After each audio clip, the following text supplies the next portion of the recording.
Jeni me Ditari në orës 9 dhe pas pak do të ndiqni. 3 ditë para 30 qershorit, presidenti Meta thëret në takime të veçanta Edi Ramën dhe Lulzim Bashën. Jam në fushat, tha kryeministri Rama, duke refuzuar takimin, por dhe duke paralemruar një lëvizje të re të Metës. Takimi me kreun e opozitës pritet në këto momente. Këshilli i Europës tërheq vëzhguesit për procesin e votimeve të 30 qershorit, shkak mos pjesëmarrja e opozitës. Për kryedemokratin Basha, vendimi i Këshillit të Europës faktoi se zgjedhjet janë të paligjshme. Rama ironi me interpretimin e opozitës. Makina e blinduar shpëtoi nga breshëritë e plumbave kunatin e Lul Berishës, Plaren Dervishajn dhe 2 persona të tjerë. Pamjet e siguruara nga A2CNN tregojnë se si atentatorët i qellojnë gjatë pritës.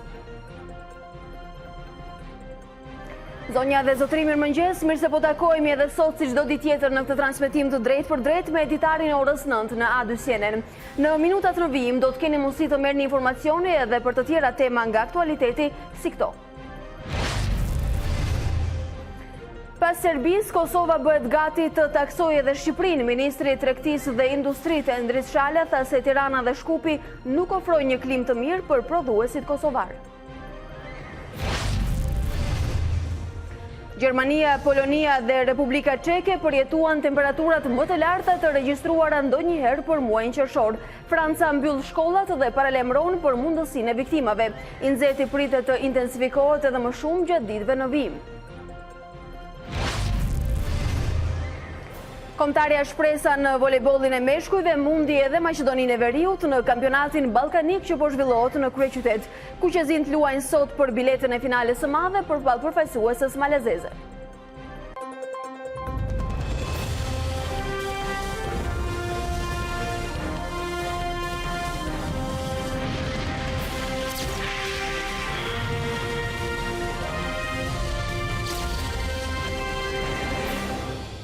Të nderuar shikues, me zhvillimet nga aktualiteti i orëve të fundit dhe dinamikën politike atë që pritet të ndodhë gjatë ditës, do ta nisim edhe këtë hapësirë të parë informative për sot në A2CNN. Vetëm 3 ditë para zgjedhjeve, presidenti i Republikës Ilir Meta rezervon lëvizje të reja në mbrojtje edhe më tej të dekretit të tij për dekretimin e 30 qershorit. Fillimisht kjo u mësua nga kryeministri Edi Rama, i cili publikoi letrën që presidenca kishte dërguar me një orar pritje për kryeministrin Rama nga ora 5 e mëngjesit të sotëm deri në orën 13. Në Twitter, Rama tha se ishte në fushatë dhe se me që Ilir Meta vazhdon të luaj letrash, ja dhe me shkrim. Kemi zgjedhje, jam i zënë, shkruante Rama, i cili në një Twitter tha dhe paralemroi se priste një lëvizje tjetër nga presidenti i Republikës. Ju kam thënë pas antidekretit se pas asaj çmendurie pres edhe një tjetër, se kam një ndjesi që do të bëj, por për këtë do të flasim nga e hëna e mëtej, se tani kemi vetëm një punë, zgjedhjet në 30 qershor. Përmes dhënësit të presidencës u bë me dije se Meta ka ftuar zyrtarisht dhe kryetarin e Partisë Socialiste, por edhe atë të Partisë Demokratike për të biseduar për situatën politike në vend. Takimi me kreun demokrat është parashikuar të nisë për pak minuta mëngjesin e sotëm në orën 9. Gjithsesi, presidenti do të vazhdojë ta presë edhe kryeministrin deri në orën 13 të ditës së sotme. Ndërkohë, Këshilli i Europës tërheq vëzhguesit e zgjedhjeve në Shqipëri dhe kjo për shkak se në to mungon opozita e vendit. Arsyet e këtij vendimi u bën publike me një deklaratë ku thuhet se misioni nuk mund të mbikëqyrë zgjedhje pa konkurrencë. Këshilli i Europës nuk pranon të vëzhgojë zgjedhjet në Shqipëri për shkak se në to mungon opozita. Arsyet e këtij vendimi i bëri publik me një deklaratë presidenti i Kongresit të Autoriteteve Lokale dhe Rajonale të Këshillit të Europës, Anders Knejp, i cili thotë se misioni nuk mund të mbikëqyrë zgjedhje pa konkurrencë. Në dritën e zhvillimeve të fundit dhe pasigurisë në Shqipëri në lidhje me pjesëmarrjen e plotë të spektrit politik të kandidatëve dhe partive në zgjedhjet lokale me 30 qershor 2019, Kongresi i Autoriteteve Lokale dhe Rajonale ka vendosur të mos vendos misionin e saj të vëzhguesve zgjedhor. Duke patur parasysh faktin se në 31 nga 61 ka vetëm një kandidat nga maxhoranca, është e vështirë të pritet një konkurrencë e rëndësishme politike dhe kjo nënkupton rrezikun logjistik për Këshillin se nuk është në gjendje të vendosë një mision të plot përgjatë gjithë vendit, e cila është një procedurë standarde gjatë misioneve të zgjedhjeve. Njësoj si OSBE Odir, Këshilli i Evropës vëren se nuk ka vëzhguar asnjëherë zgjedhje pa opozitën, por shmang çdo qëndrim nëse zgjedhjet e 30 qershorit do të konsiderohen ose jo legjitime. Misionet e Këshillit bazohen në vëzhgimin e zgjedhjeve lokale dhe rajonale me pjesëmarrje të gjerë të forcave të ndryshme politike të një vendi, dhe kështu nuk ka vërejtur asnjë zgjedhje pa pjesëmarrje kuptim plot të opozitës. Vendimi i Këshillit është marrë në konsiderat të gjithë informacioneve të disponueshme, si dhe në lidhje me situatën politike dhe logjistike. Këshilli nuk bën asnjë deklarat lidhur me ligjshmërinë e këtyre zgjedhjeve, dhe kjo nuk ka të bëjë fare me pyetjen nëse dhe kur do të mbahen zgjedhjet lokale. Ky është vendim autonom i Shqipërisë. Vendimi për tërheqjen për herë të parë të vëzhguesve të Këshillit të Evropës u bë fillimisht publik përmes një emaili drejtuar institucioneve shqiptare, me të cilat ishin planifikuar takimet e monitoruesve, ku flitet gjithashtu edhe për rreziqe të mundshme për sigurinë në zona të ndryshme të Shqipërisë, element që mungoi në deklaratën zyrtare të Këshillit të Evropës. Me sa duket, takimi i parë i planifikuar për ditën e sotme mes presidentit të Republikës Ilir Meta dhe kreut Partisë Demokratike Zotit Basha, ashtu siç ishte paralajmëruar, ka nisur vetëm pak minuta më parë. Më shumë detaje dhe informacione nga presidenca na sjell në një komunikim të drejtë për drejtë në këtë moment reporteria e A2 CNN Klementina Cenkollari. Klementina, takimi ka pak që ka nisur sipas informacioneve që na dërgove pak minuta më parë. Çfarë do diskutohet dhe kemi detaje të reja nga ky takim që sapo ka nisur?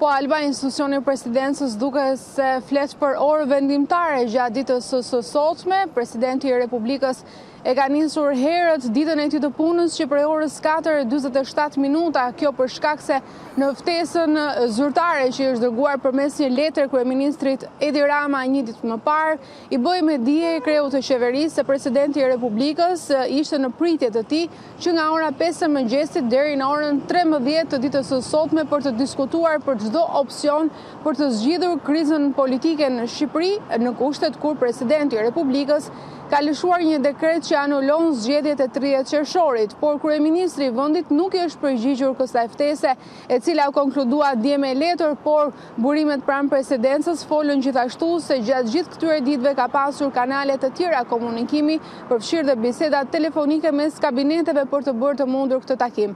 Megjithatë, për ftesës së zotit Ilir Meta i është përgjigjur kryetari i Partisë Demokratike zoti Lulzim Basha eksaktësisht në orën 9, sikurse ishte kërkuar takimi. Për disa minutash ata po diskutojnë në këtë takim që ka në fokus pikërisht diskutimet për të zgjidhur krizën politike në Shqipëri, vetëm pak ditë nga diela, ditë kur mazhoranca është vendosur që të mbajë zgjedhjet vendore. Opozita nga ana e saj ka folur për zgjedhje farës dhe vetëm një ditë më parë zoti Lulzim Basha foli gjithashtu për një skenar që po përgatitet nga qeveria për të çuar qytetarët drejt një përplasje civile. Të njëjtat burime pranë presidencës, Alba, flasim se presidenti i Republikës i ka të gjitha opsionet mbi tavolinë. Unë kam pyetur nëse kur flitet për opsione, flitet për një datë tjetër për zgjedhjet vendore që mund të dekretohet nga presidenti, apo edhe për mundësinë e shpërndarjes së parlamentit, dhe burimet më kanë konfirmuar se të dyja këto opsione janë në tryezën e presidentit. Po të njëjtat burime thanë se gjatë ditës pritet që të ketë zhvillime dhe një vendimarrje nga presidenti, por nuk përjashtuan gjithashtu mundësinë e takimeve brenda 24 orëve që pritet të ndërmarrë presidenti i Republikës me faktorin ndërkombëtar në Tiranë. Çka do thotë me trupin diplomatik të akredituar në vendin tonë. Megjithatë, do të mbetet për të parë dhe ndoshta një sinjal të parë mbi atë se çfarë mund të ndodhi, mund ta kemi fill pas takimit që zoti Ilir Meta po zhvillon me kreun e opozitës me zotin Lulzim Basha. Në të njëjtën linja dhe presidenti dhe zoti Basha për sa i përket 30 qershorit që nuk ekziston më për datë zgjedhjesh, thot dhe presidenti dhe lideri i opozitës, referuar dekretit që kreu i shtetit publikoi duke anuluar datën 30 qershor. Klementina, me sa duket është momenti për të shqyrtuar dhe diskutuar të gjitha alternativat në këto orë vendimtare. Unë të falenderoj për këtë panoram të parë që solle me informacione nga presidenca. Le të presim edhe për finalizimin e këtij takimi.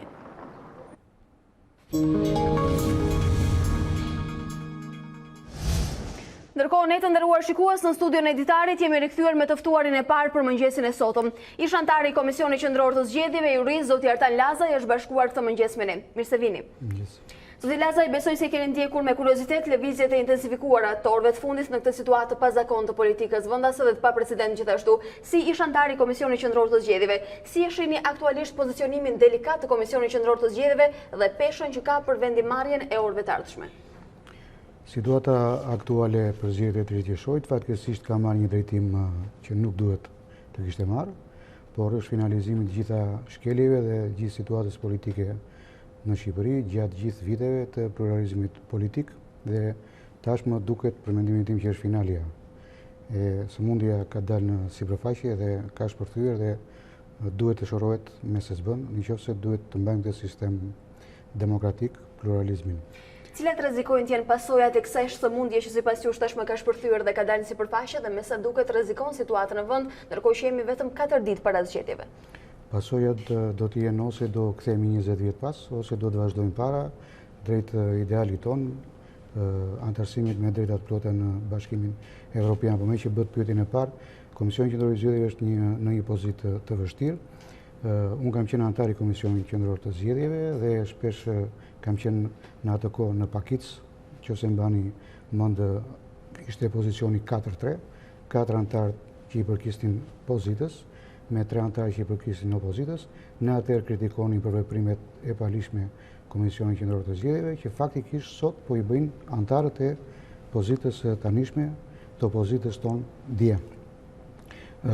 Shkelja me fundit e Komisionit Qendror të Zgjedhjeve është qëndrimi rreth dekretit të presidentit. Për mendimin tim nuk është misioni i Komisionit Qendror të Zgjedhjeve që të marrë në shqyrtim dekretin e presidentit, pavarësisht se ata nuk dolën me një vendim, dolën me një rezolutë, dhe aq më tepër që nuk është në misionin e Komisionit Qendror të Zgjedhjeve të hartojë rezoluta. I vetmi institucion që diskuton dekretin e presidentit, për shumë arsye, për shkak të minutazhit të pakët nuk mund të shpjegojmë dot të gjitha këtu, është vetëm gjykata kushtetuese. Sot diskutohet shumë teoreticianë juristë, por konstitucionalistët gati janë të mendje që është e vetmja institucion është gjykata kushtetuese, e cila ka permision të diskutojë dhe të vendosë rreth cilësisë së dekretit të presidentit dhe asnjë lloj gjykate tjetër. Pra, duke pasur parasysh rrethanat e pazakonta dhe pozicionimin e Komisionit Qendror të Zgjedhjeve, a rrezikon ose më saktë a e ka ka tekaluar kompetencat e saj, duke pasur parasysh se në parim Komisioni Qendror i Zgjedhjeve duhet të administrojë procesin dhe jo të mbajë qëndrime përtej këtyre limiteve? Patjetër. Komisioni Qendror të Zgjedhjeve, misioni e saj kryesore të vetëm është administrimi i procesit zgjedhor, me bazën e cilave ajo nxjerr akte dhe vendime dhe jo të mbajë qëndrime rreth zhvillimeve politike, dhe aq më tepër rreth punës cilësore ose jo të presidentit të Republikës. Tash, i vetmi institucion është gjykata kushtetuese dhe aq më pak Komisioni Qendror i Zgjedhjeve. Për vetë misionin e saj, Komisioni Qendror i Zgjedhjeve nuk duhet të trazohet dhe nuk duhet bëhet pjesë e provokimeve dhe lojës politike të përditshme. Nga ana juridike, çfarë besoni se do të ndodhë me fatin e dekretimit të datës nga ana e Presidentit të Republikës? Tashmë ka nisur një valë re takimesh që ndoshta edhe mund të ndryshojnë destinacionin ose fatin e kësaj të diele. Ajo që ndodhi. Unë më para kam mbajtur qëndrimin që presidenti vetëm i lejohet të nxjerrë dekret, në kushtetutë nuk shprehet që të dekretohet. Juristët kanë i thonë një fjalë një jurist dy mendje.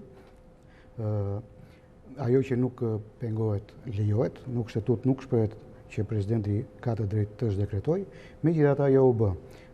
Dhe i vetmi organ që e diskuton këtë, siç thash, është gjykata kushtetuese. Në këtë situatë që jemi, ka dalë një dekret, dekreti duhet respektuar përderisa nuk ka dalë një vendim i gjykatës kushtetuese dhe nuk ka mundësi të dalë një vendim i gjykatës kushtetuese. Pjesë edhe pasojës reformës së keqe në drejtësi që po zbatohet. E përjashtoni peshën e fjalës së kolegjit zgjedhor, që gjithashtu në një mënyrë ose në një tjetër u gjet një formulë për ta rrëzuar këtë dekret? Nuk ka mision kolegji zgjedhor të gjykojë dekretin e presidentit. Kolegji zgjedhor është një farë, si mund ta quajmë, gjykatë administrative, një aneks e gjykatës administrative për sa i përket administrimit të zgjedhjeve. Dhe gjykata administrative ka objekt shqyrtimi, një objekt tjetër. A bie ndesh në këtë rast nëse themi se presidenti i Republikës ka kryer një shkelje kushtetuese? Nuk jam unë personi të cilësoj këtë gjë, nuk është asnjë lloj person kompetent për ta thënë këtë gjë, pavarësisht opinioneve, dëshirave. I vetmi institucion thash për të nxjerrë një konkluzion të tillë është gjykata kushtetuese, gjë që dhe në mungesë të saj mbetet në fuqi dekreti aktual ose është dekretimi aktual i datës nga presidenti. Vlet në fuqi dekreti aktual, juridikisht zgjedhjet nuk duhet të zhvillohen, juridikisht flas, pavarësisht se ato do të zhvillohen, proces do të ketë, por zgjedhje dhe zgjidhje nuk do të ketë me këtë lloj zgjedhjesh. Normalisht duhet të dalë një dekret i ri, juridikisht flas, që të caktohet një datë e re zgjedhje. E marrim këtë alternativë hipotetike e cila po diskutohet orët e fundit. Nëse presidenti i Republikës ka kurajon dhe sot vendos një datë të re zgjedhjesh, çfarë ndodh me 30 qershorin e kësaj të diele? Zhvillohet ky proces zgjedhor? Unë e thash që edhe në këtë situatë aktuale, por edhe në situatën hipotetike që ju përmendi, duhet respektuar vullneti dhe dekreti i presidentit, sepse kushtetuta ka dhënë këtë të drejtë. Duhet që zgjedhjet mos të zhvillohen këtë ditë, por të zhvillohen atë ditë që do të vendosë presidenti. Është situata e parë në Shqipëri, prandaj thash që është e rëndësishme e verdikti i gjykatës kushtetuese. Ndoshta presidenti ka parë situatën politike në të cilën ndodhej Shqipëria dhe me të drejtën e vet që i ka dhënë kushtetuta si kryetari i shtetit dhe përgjegjës për unitetin e popullit, ka dekretuar zgjedhjet, ka parë të arsyeshme ai, asnjë nuk është kompetent që të vendosë me cilësinë e këtij dekreti, në mungesë të gjykatës kushtetuese, për një vend normal dhe për një situatë normale, duhet që të respektojmë dekretin e presidentit. Zoti Lazaj, sot më shumë se kur kemi provat që gjykata kushtetuese dhe ngërçi i krijuar me të ka shkaktuar probleme në të gjitha hallkat, proceset dhe vendimarrjet në vend. Si e keni parë rrugën, ngërçin e krijuar dhe atë çfarë po ndodh aktualisht me sistemin e drejtësisë, duke nisur nga Maja, nga gjykata kushtetuese e cila është e qëndrueshme dhe vendimtare për gjitha ato procese që po kalon vendi? Shiko, ngërçi nuk është vetëm te gjykata kushtetuese, ngërçi është te gjitha institucionet që do të krijoheshin pas miratimit të reformës së drejtësisë. Unë kam qenë nga partizanët dhe kam marrë pjesë aktive në hartimin e ligjeve për reformën e drejtësisë, por kam qenë dhe nga kritikuesit më të ashpër të mënyrës së implementimit të kësaj reforme. Fatkeqësisht në Shqipëri harxojnë shumë energji dhe energjitë depozitohen dhe harxohen në drejtim të kundërt dhe jo në atë drejtim që duhet të harxohen.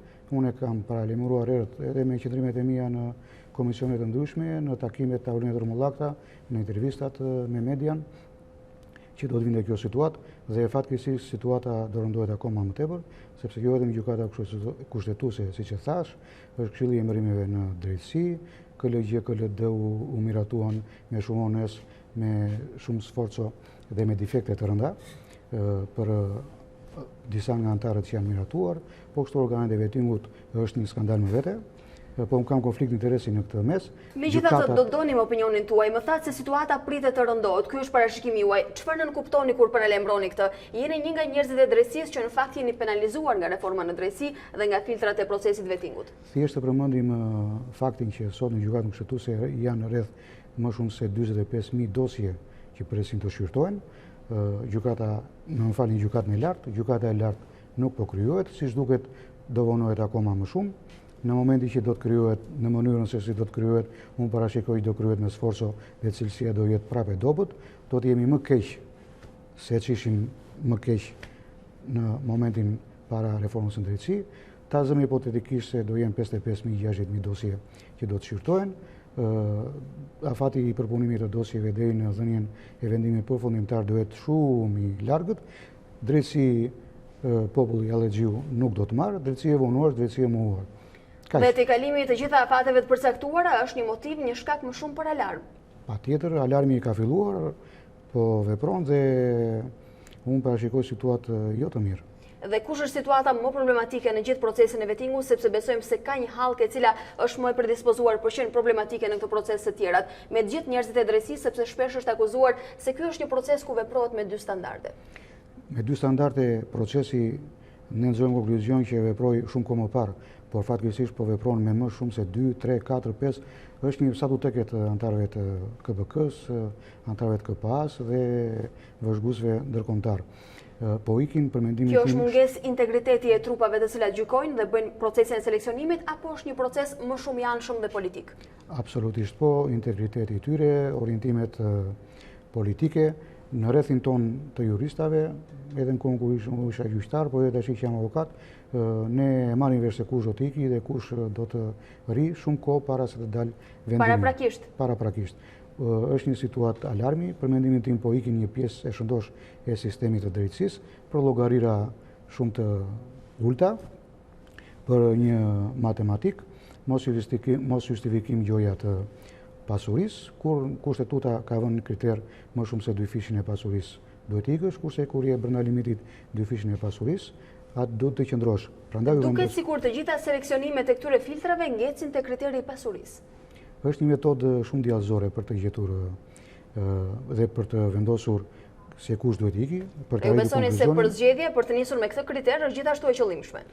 Thjesht por përmend faktin e një vendimi të ndjeshëm të KPK-s, ka ikur në sistem një nga prokurorët më të mirë të sistemit, Eugen Beci, i cili në shpallot e veta ka një sër veprimesh dhe hetimesh të grupeve të rënda kriminale, ka cilësi në punën e vetë, është një prokuror me integritet, po kështu mund të përmend shumë prokuror, shumë gjyqtar, dhe çuditërisht po ngelen një pjesë, nga të cilët ka ngelur se një pjesë është pjesë e shëndosh, por nga ata që ka ngelur gjyqtarë dhe prokurorë të cilët janë të dyshimt. Dhe mikrobi i trupit kanceros me të cilën ne me të drejtë na ka krahasuar një udhëheqës i sotëm, mikrobi i kancerit do të qëndrojë në trup.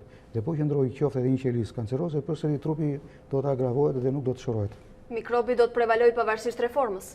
Pavarësisht, mikrobi po prevalon, po duket në rezultati i reformës në drejtësi, i implementimit dhe i mënyrës së zbatimit, jo i reformës. Reformat janë shumë të rëndësishme çdo lloj reforme.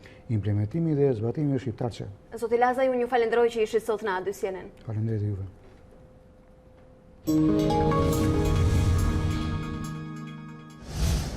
Ndërkohë, ne të nderuar shikues, rikthehemi për të ndarë bashkë të tjera informacione. Siç e theksua më herët, Këshilli i Evropës ka tërhequr vëzhguesit e zgjedhjeve në Shqipëri për shkak se në to mungon opozita.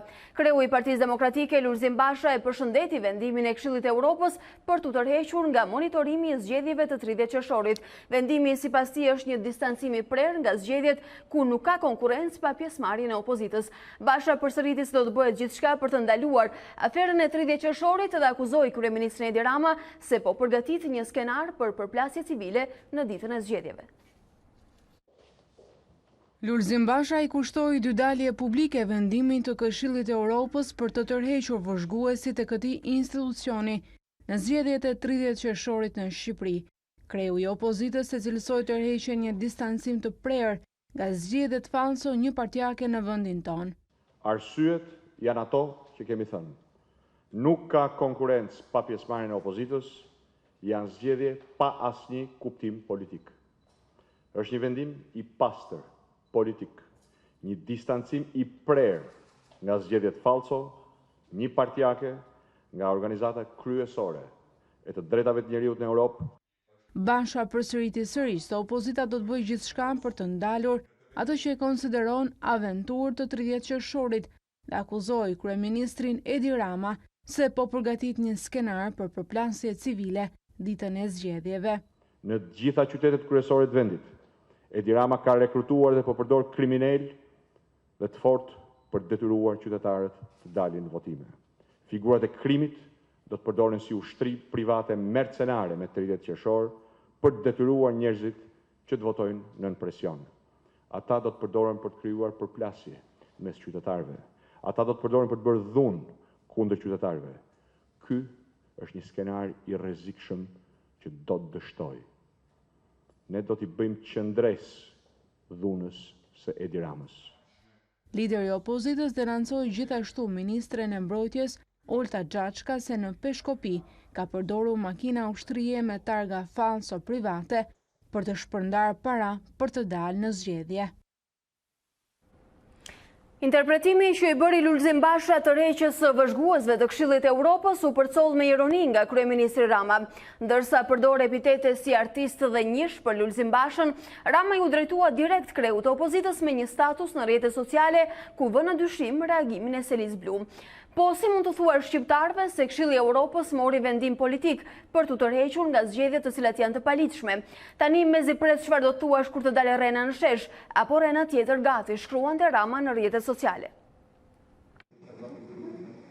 Tërheqja e vëzhguese të Këshillit të Europës nuk përbën shqetësim për ministrin e jashtëm në detyrë Gen Cakaj, për aq kohë sa Shqipëria ka mbështetjet e aktorëve të tjerë ndërkombëtar më me rëndësi. Mua nuk më takon të komentoj mbi motivet logjistike të organizatave të caktuara pse nuk vinë në Shqipëri, por se mua më takon të komentoj politikisht se mbajtja e zgjedhjeve me 30 qershor, përveç se është tërësisht legjitime e bazuar në norma kushtetuese në Shqipëri, ka marrur edhe mbështetjen e të gjithë aktorëve relevant ndërkombëtar.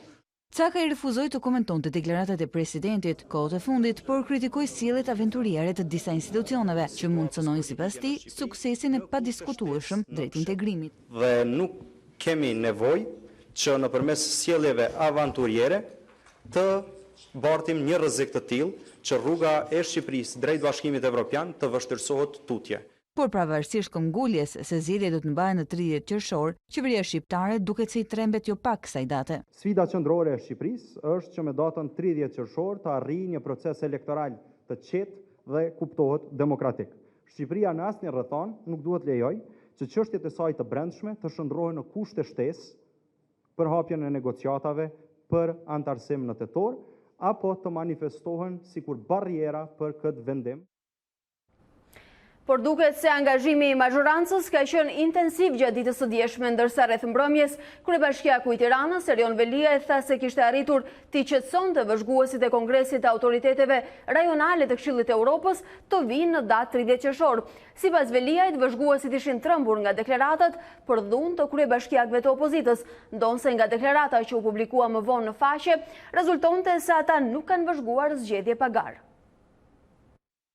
Dua t'ju them, pasi fola me përfaqësuesit e Kongresit dhe pasi ju thash që ne shqiptarët nuk kemi të dhunshëm, një grup i vogël kryetarësh bashkie që djegin shkolla nuk përfaqëson bujarinë dhe mikpritjen shqiptare, edhe Kongresi i Këshillit të Europës do të jetë këtë fundjavë në Tiranë për të vëzhguar zgjedhjet dhe për t'i treguar lul mashtruesit se nuk ke ku kapesh, nuk ke alibi dhe nuk ke asnjë shpjegim. Pse e more partinë tënde në qafë, pse e more Voltanën, Xhelalin dhe gjithë tjerët në qafë, pse e shkatrove Partinë Demokratike, se në fund të ditës ky është problemi yt.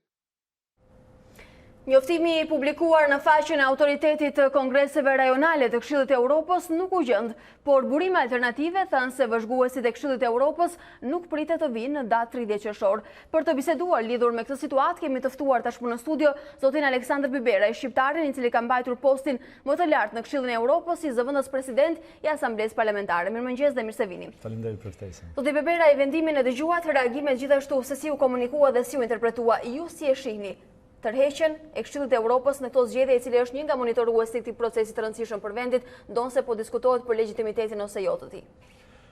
Do kemi parasysh që Këshilli i Europës përbën organizatën ose institucionin më të madh politik në Europë. Është themeluar përpara 70 vitesh dhe natyrisht një ndër misionet bazë të Këshillit të Europës është misioni i monitorimit të vendeve anëtare, ka 47 vende anëtare, mbulon pak a shumë një popullsi rreth 820 milion banor. Pra monitorimi i vendeve anëtare në 3 kolonat bazë të Këshillit të Europës, që janë të drejtat e njerëzit, parimet kryesore të demokracisë dhe shteti së drejtës. Pra monitorim dhe vëzhgim zgjedhjesh. Dhe po të kemi parasysh statusin e Kongresit të Autoriteteve Lokale dhe Rajonale, është autoriteti më i lartë europian që monitoron dhe certifikon zgjedhjet. Dhe kemi një trojk OSBE, ODHIR, Këshilli Europës, që kanë monitoruar dhe monitorojnë zgjedhjet, qoftë lokale, qoftë zgjedhjet politike në gjithë Europë që pas luftës së dytë botërore. Një prej 3 instancave kryesore të cilat monitorojnë zgjedhjet në një vend. Absolutisht. Është trekëndsh bazë për monitorimin e zgjedhjeve dhe raporti i fundit i referohet zgjedhjeve që janë zhvilluar të dielën e kaluar në Stamboll, që ishin zgjedhje lokale, ku natyrisht raporti i Kongresit të Autoriteteve Lokale dhe Rajonale të Këshillit të Europës është raport kryesor. Dhe ndryshe, e interpretuar dhe thënë më thjesht, çfarë do thotë tërheqja e tyre nga ky trekëndsh? Po të lexohet deklarata, sepse më duket përmendet që nuk është dokumenti, është një deklaratë e presidentit në website-in zyrtar. Jo, ajo ka qenë gjithë ditën në website-in zyrtar, është qëndrim politik, është qëndrim kolegjial,